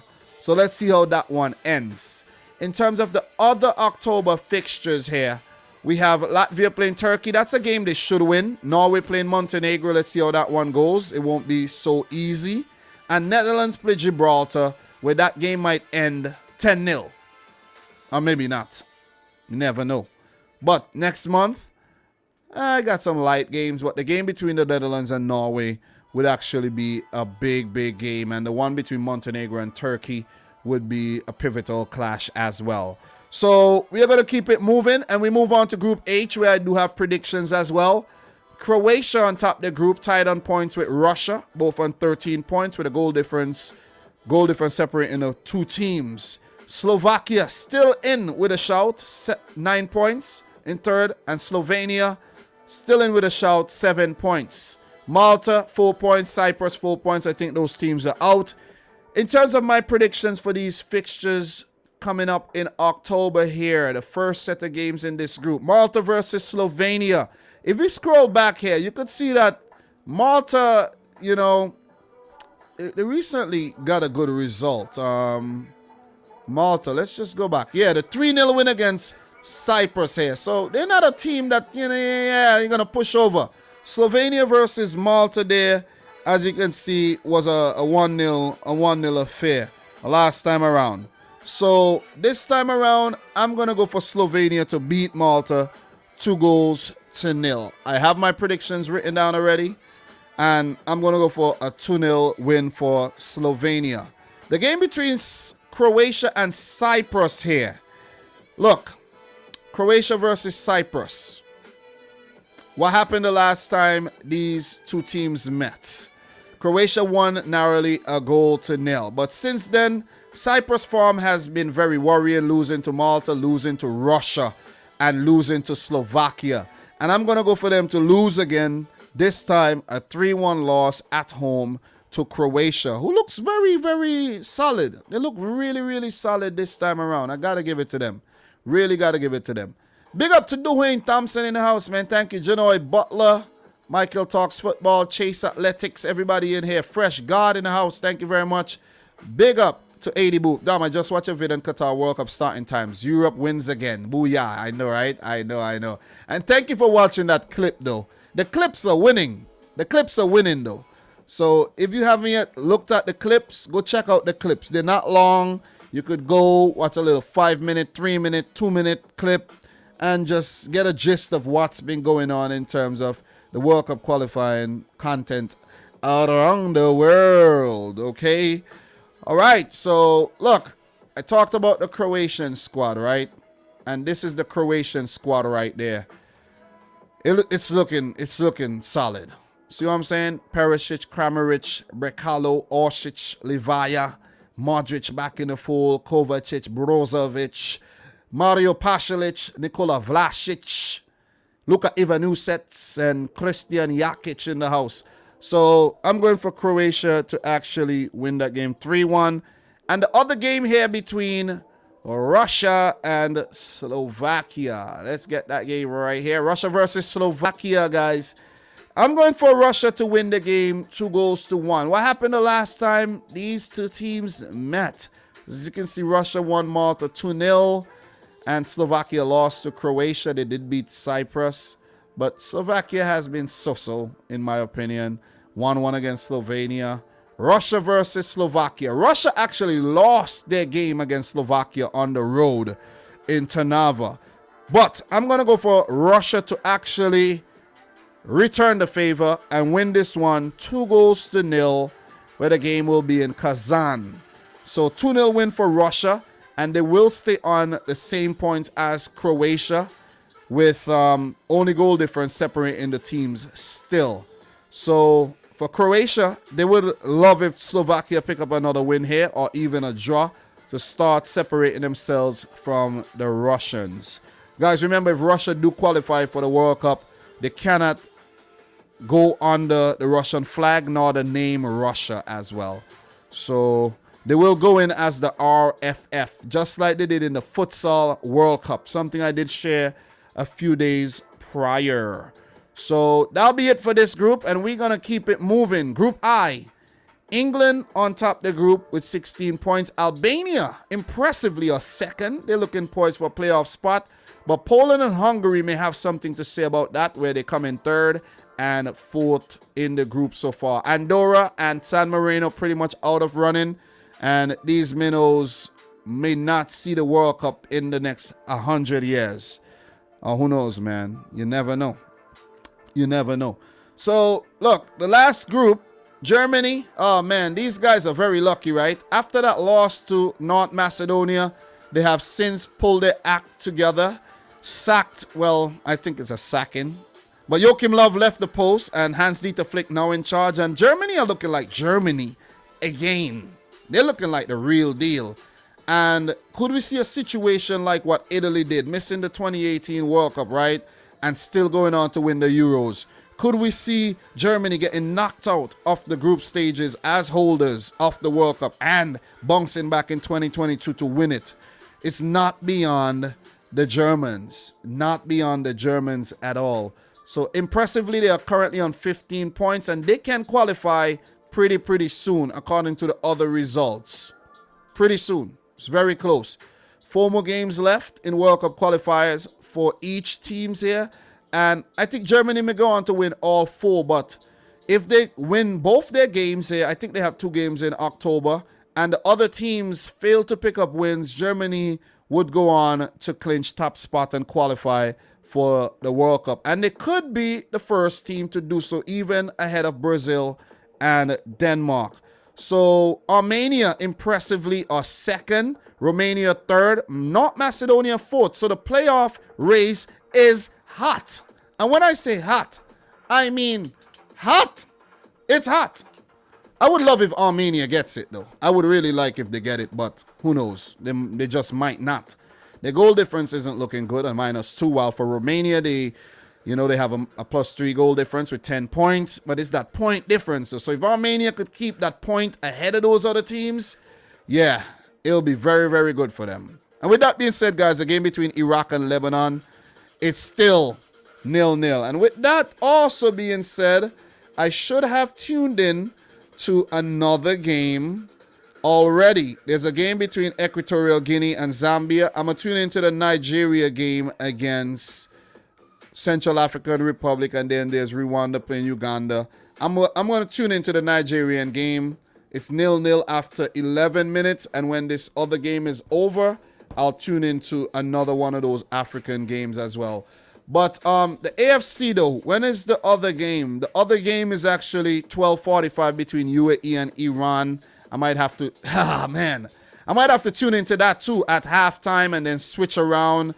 It's hard to keep up with these games, guys. Very, very difficult. Very difficult. Saudi Arabia, Japan, I would like to watch as well. So I might have to sacrifice one of the African games and watch that game. So, look, in terms of my predictions in this group here, look, Iceland, they're pretty much out. They have changed their the head of the FA, and a woman is now in charge, the first woman to do so in Iceland and across Europe, to be in charge of the entire football federation. So, big up to that lady again. Can't remember her name. I think her name is Vanka, something like Vanya, something like that. Yeah, but yeah, check back episode 11 for that for that news. So predictions. Liechtenstein, you guys are out as well. Germany versus Romania. Let's just take a look at what happened the last time Germany played against Romania. It was a narrow 1-0 win on the road in Bucharest. And Germany versus Romania is after Germany smashed Armenia 6-0, and they smashed up Iceland 4-0 as well. So the Germans are in red hot form right now under the Hans-Dieter Flick. And yeah, I'm going to go for Germany to beat Romania 3-1 this time around, though. They're going to concede a goal. They're just going to have a little boo-boo and concede a goal. So 3-1 for Germany. Iceland versus Armenia. What happened the last time these two teams met, you may ask? Iceland versus Armenia. Armenia won the game on home soil, 2-0. And this time on the away trip over in Reykjavik, I'm going to go for Armenia to pick up another win here and win this game, 2-1. And Henrik Mkhitaryan with one of the goals, and Lucas Zelarayan on his debut, if he does make his debut, with a goal. The Argentinian-born forward. I think he's a forward, if I'm not mistaken. He looks like a forward. I think he's a forward. To score one of those goals. That would be crazy. I did put out a clip on Zelarayan, so if he does score, that clip would go nuts. Oh, man. Yeah. I'm invested. Definitely invested. So 2-1 win for Armenia here. I'm on the Armenian bandwagon, though. I want to see them in the playoffs. I would actually love if they could make it to the World Cup as well. Didn't predict them, but I want a debutant from Europe. And it doesn't look like if we're going to get one. It does not look like if we're going to get a debutant. Okay? No debutant from Europe this time around. Iceland debuted the last time. Panama debuted the last time. And those are the two debutants.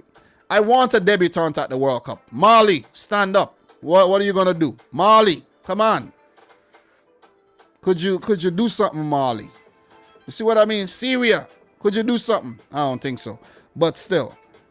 Burkina Faso, could you do something? I don't think so. See what I mean? Benin. Come on. Anyways, man, in terms of the last game here, North Macedonia versus Liechtenstein. Last time these two teams met, let's just take a look at that. North Macedonia versus Liechtenstein. And North Macedonia is very easy to spot. They beat Liechtenstein 5-0.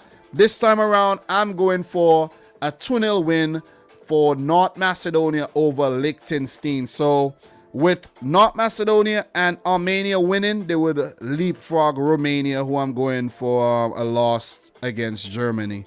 So yeah, that'll do it in terms of the groups. And if you guys want to know, there's a little spare group down here with Qatar. And they will play against Portugal, I think. Let me just double check this group right here. Qatar will play against Portugal. And that game will be this weekend. And then they will play against the Republic of Ireland, where they will play Serbia and Azerbaijan next month in all, to just prepare for the 2022 World Cup. I think this is actually the first time things like this is actually happening, where Qatar is just all over the place. Copa America, CONCACAF Gold Cup, participating in UEFA World Cup qualifiers. Ah, man, money being passed underneath the table here. Corruption. Could somebody say corruption here? Somebody scream corruption, please. Scream corruption. Because that's exactly what's going on here right about now. So, yeah. Back again, your boy Dom Rich. Guys, look at this, what I'm wearing here. This Adidas. This is a goalkeeper. This is a goalkeeper top. But it's like the template. This is actually cool, though. This is the template, man. You see the neck for the Adidas goalkeeper templates? This is hard. This is hard as a mofo. But thank you guys for tuning in to another one, man. And as Chase Athletics is saying here, thanks for the coverage, homeboy. Respect, man. Respect. Thank you very much, Chase, for tuning in. 80 Booth for tuning in. Metal with the 1-0 win for Iceland over Armenia. 80, I am surprised to see how Iceland have declined since the 2018 World Cup. Yeah, man. There's been a lot of allegations of sexual, harassment and thing within the FA and all of that, man. That's just old things that's coming back to bite people in the nuts. One thing I don't understand, and I have to touch on this right now. I do not understand the whole sexual harassment thing with these coaches on the female football players down in Venezuela and all over the world and thing. I don't get it. I could understand, the ladies are there and they're playing in shorts and they some of them may have, a nice ass and things like that. But be professional, man. Be professional. Can't you just do that? Can't you just separate the two things? Separate it. Separate it, man. It's disgusting. It is. It is, man. Have some self-control. Have some professionalism. I know it's very difficult. Especially if some of these guys are already perverted. It's very difficult. But if you know you have a problem, do not go into a situation like that. Or maybe that's why they go into the situation, because they already perverted, right? But it's just sad, man. It's just sad to see what's going on with so many players. Cristiano Ronaldo, Mendy, I think now Yves Bissouma, Gylfi Sigurdsson, and the list goes on and on. And all these coaches, man, that have been touching kids and women, and it's just sad. And I just thought I'll touch on that. Really quick, man. You see what I mean? So big up to Icosium Antique. How are you feeling? So thanks for being born, Dom. Guys, there's big games today. Ongoing games in AFC, the Asian Confederation, Asian qualifiers, African qualifiers. There's also CONCACAF and CONMEBOL qualifiers going on today as well. And I did cover everything up until this point in World Cup qualifiers daily, 11, 12, 13, and 14.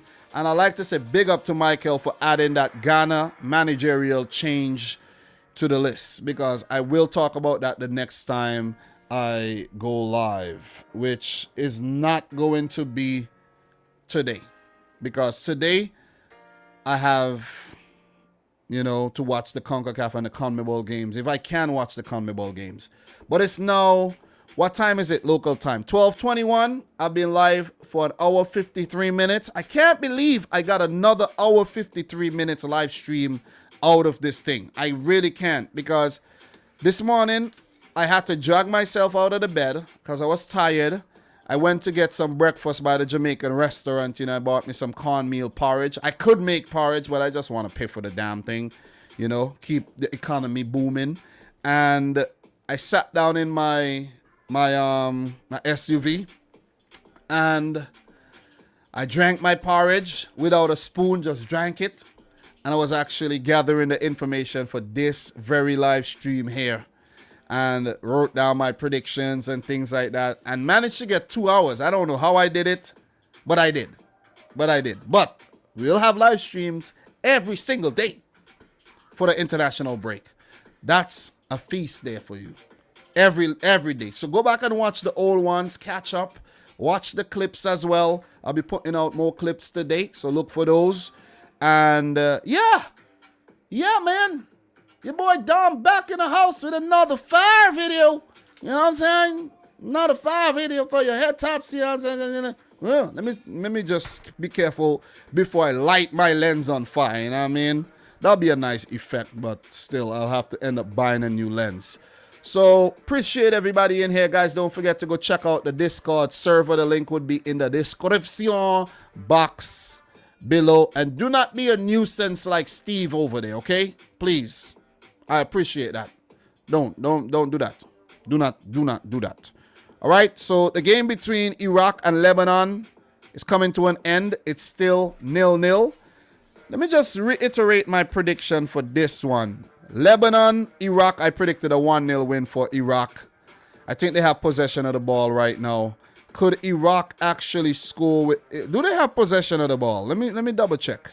Nigeria versus Central African Republic, 0-0. No. Lebanon has possession, so who knows if Lebanon's going to go on to win this game. So, 80 boot, Belgium ain't winning anything. I think their time has come and gone. Yeah, I'm not predicting them to win. Michael says, I wish we had Caribbean food here. Yeah, bro, hard luck. You'll have to go back to England for that, bro. Okay, so the game is finished.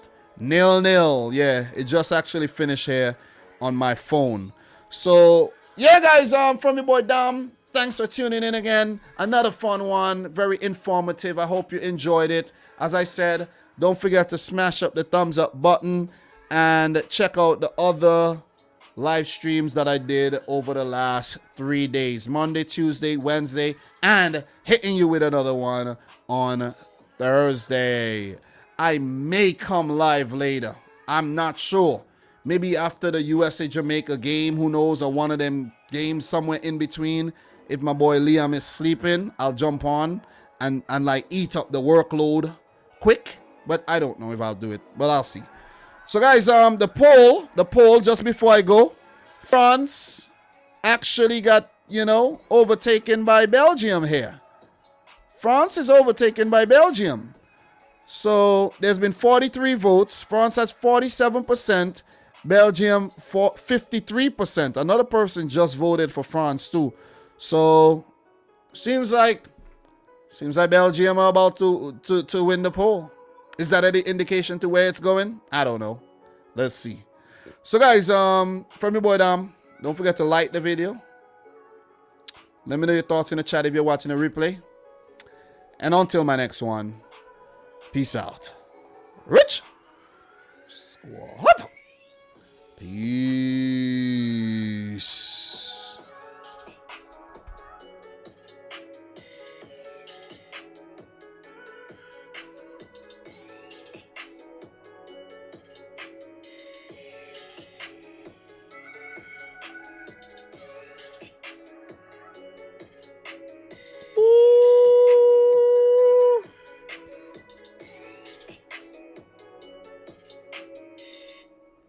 Right.